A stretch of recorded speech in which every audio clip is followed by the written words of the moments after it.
सबसे पहले आतंकवाद की बड़ी बात। पाकिस्तानी आतंकवादी अब अमेरिका तक पहुंच गए हैं। अमेरिका में जस्टिस डिपार्टमेंट ने एक पाकिस्तानी को अरेस्ट किया है। इस पाकिस्तानी पर आरोप है कि यह अमेरिकी नागरिकों की, अमेरिकी नेताओं की हत्या के लिए आया था। अमेरिका की तरफ से यह नहीं बताया गया है कि किस नेता की हत्या करने की साजिश थी, लेकिन यह माना जा रहा है कि पाकिस्तानी शख्स डोनाल्ड ट्रंप की हत्या करने पहुंचा था।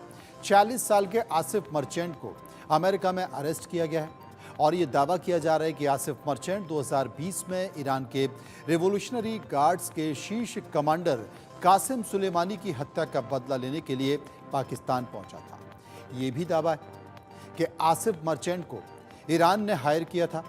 अमेरिका का दावा है कि अमेरिका पहुंचने से पहले आसिफ मर्चेंट कई दिन तक ईरान में रहा था और इसी साल अप्रैल में पाकिस्तान से अमेरिका पहुंचा था। अमेरिका पहुंचने के बाद आसिफ मर्चेंट ने न्यूयॉर्क में एक हिटमैन को हायर करने की कोशिश की थी। बताया जा रहा है कि आसिफ मर्चेंट छुपकर रह रहा था और उसे एक अज्ञात शख्स से सूचना मिली और सूचना के आधार पर उसे अरेस्ट किया गया। FBI के डायरेक्टर क्रिस्टोफर रे ने कहा है कि आसिफ मर्चेंट खतरनाक हत्या की साजिश रच रहा था, जिसे नाकाम कर दिया गया है। आसिफ मर्चेंट के पकड़े जाने के बाद अमेरिका में डोनाल्ड ट्रंप समेत कई अधिकारियों और नेताओं की सिक्योरिटी बढ़ाई गई है। दरअसल 2 जनवरी 2020 को ईरान के जनरल कासिम सुलेमानी को डोनाल्ड ट्रंप के आदेश पर ही CIA ने मार गिराया था। कासिम सुलेमानी इराक और सीरिया में इस्लामिक स्टेट के खिलाफ लड़ने के लिए चर्चित थे। कासिम सुलेमानी ने अमेरिका को धमकी दी थी कि युद्ध शुरू हुआ तो उसे ईरान ही खत्म करेगा।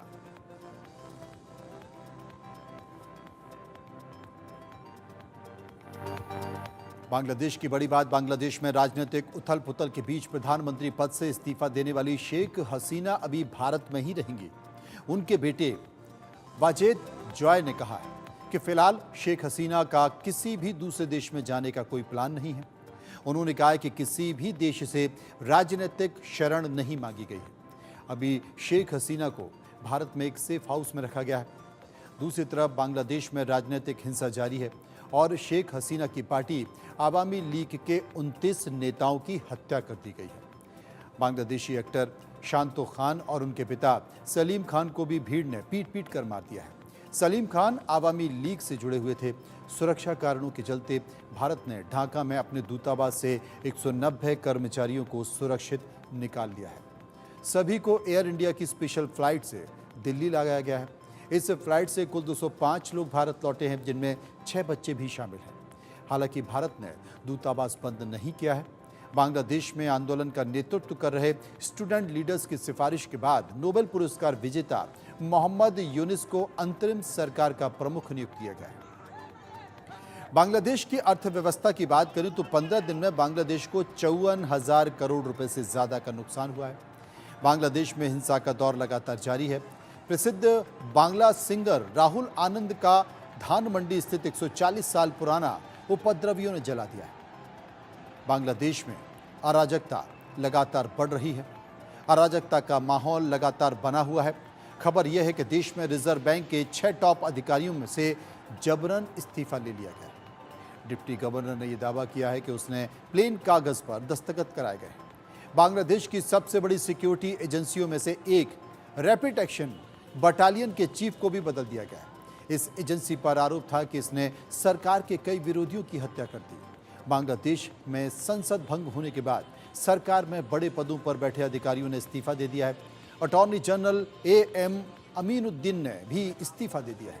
बांग्लादेश में रविवार से जारी हिंसा में 50 से ज्यादा पुलिसकर्मियों की मौत हो गई है। ढाका के अलावा देश के बाकी पुलिस स्टेशनों को छोड़कर पुलिसकर्मी जा चुके हैं। सभी पुलिसकर्मी जान बचाने के डर से भाग गए हैं। आवामी लीग से जुड़े कई बड़े पुलिस अधिकारियों ने रिश्तेदारों की यहां पर शरण ली है। देश भर में 400 से ज्यादा पुलिस स्टेशनों पर हमले किए गए हैं और कई पुलिस थानों को आग के हवाले कर दिया गया है। उपद्रवियों ने आवामी लीग के नेता के होटलों को भी आग के हवाले कर दिया है। इनमें 24 लोग जिंदा जल गए। मरने वालों में इंडोनेशिया का एक नागरिक भी शामिल है। इस बीच अमेरिका का बयान आया है कि अमेरिकी विदेश मंत्री एंटनी ब्लिंकन ने बांग्लादेश से लोकतंत्र का सम्मान करने की अपील की।